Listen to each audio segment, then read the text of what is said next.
Hi folks, welcome back to my channel. I'm Sarah and today is day 3 of the 2018 Inktober drawing challenge. So the word prompt for today is roasted, and I've chosen to paint a squirrel eating a roasted nut. And yes, I did struggle a bit trying to come up with an animal for this word prompt, but I started out with my squirrel in the same way that I started out yesterday, just using a fine line waterproof black ink just to put in the details of the squirrel's eye. So my main aim for today was to be a bit bolder with the amount of colour that I was going to use, and I also wanted to experiment with dropping colours into a wet background so that they can mix and blend on the paper rather than in my palette. I also wanted to have a looser background after yesterday, but make it a bit more cohesive than the frog background I did on day 1. So if you haven't seen either of the previous 2 days' videos, then I will put them in a link in the card above. And if you like this video and want to see more, then why not subscribe and hit the bell icon as well so that you know exactly when I upload a video. So I started out with this piece doing the wet in wet technique for the background and just dropping in some greens and brown for a more of a looser, kind of more spontaneous effect. I didn't really want to go right edge to edge with the background as I wanted it just to be quite loose, so I tried to sort of blend the edges out just to give a hint of what was going to be there rather than super loads of detail taken away from the main centerpiece. And I was quite pleased with how the background turned out. So once the paper was dry, and yes, I did remember to let it dry after yesterday, I then went in with some of the details on the squirrel, and I just began by mapping out in a fairly light colour to start with the different structure of the squirrel and the anatomy. And then it was time to go in a bit bolder with some of the neat colours onto the wet paper.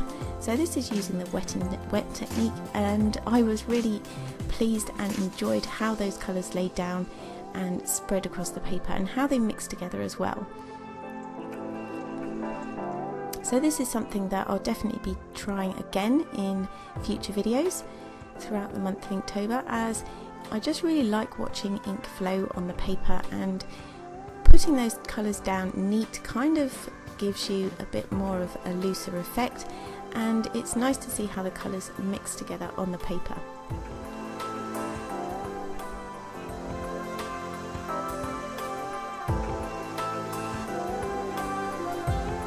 So for today's painting, all the items as always will be listed in the description box below.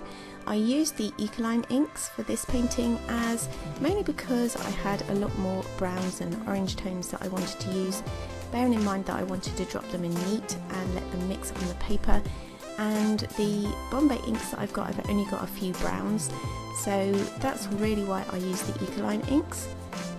And there may be some controversy over whether Ecolines are inks or watercolour, and in one of my previous videos there was a little bit of a conversation regarding that, and that's something that I might follow up with another video after Inktober, as a result of that video I did do a lot of research, and the truth of it is Ecolines share properties with watercolours and inks. But other people have used Ecoline in their Inktober videos in the past, so I'm going to go with it and carry on using them. If you've got any comments on this, then I'd be interested to hear your thoughts. Just pop them in the comments box below. And on the note of what products and materials you can use for Inktober, somebody did put a comment on one of my last videos, I think, asking whether they could use Derwent Inktense pencils for Inktober. Well, there's still ink, I guess, so I don't see why not. I think the main idea with Inktober is just to get some practice in, just to do a drawing or a painting every day. So personally, I don't see anything wrong with using Derwent Inktense pencils. If that's what you want to do, and if that enables you to do the challenge, then I'd say go for it, because the benefits of doing it with whatever you use is really kind of just to get the practice in, to get yourself into a good habit of drawing, and to gain confidence in putting down some permanent marks in ink. And so yeah, if you're that person, unfortunately I did delete the comment rather than reply to it, which was completely accidental, but I apologise if I've not been able to reply to that. But yeah, my opinion is that I don't see why not. In any case, back to the painting. Something that I was a little bit conscious of when I was doing this squirrel was the fact that my tendency is to go in and do loads and loads of detail, and I do generally have a problem with calling a piece finished. So that would be something that I'm hoping to improve on in the month of October, is just kind of being able to have the confidence to say this piece is done, because I do tend to kind of keep going back to it, keep touching up and doing little tiny details, and really quite often they're not even noticeable ones. So having that confidence to just call a piece finished is going to be something that I'm definitely working on personally.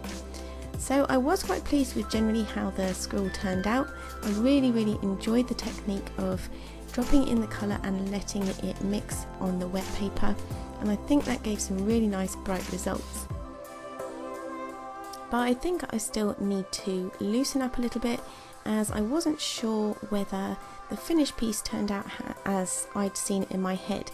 I don't know if anyone else gets that. They see how something should be in their head, but then it doesn't always match what ends up being on the paper. So let me know if that's something you suffer with as well. It's something that I'm going to try and move towards. I had in mind more of a looser piece, less detailed, but hopefully with improved confidence and practice I will get better at finding that balance between too much detail and not having it detailed enough. So that's, I guess, a balance that I need to work on. So lastly, after I'd finished doing the main colours and everything, I just went back in with my fineliner and popped in some little details, just like the whiskers and a few fine hairs, as well as the squirrel's claws.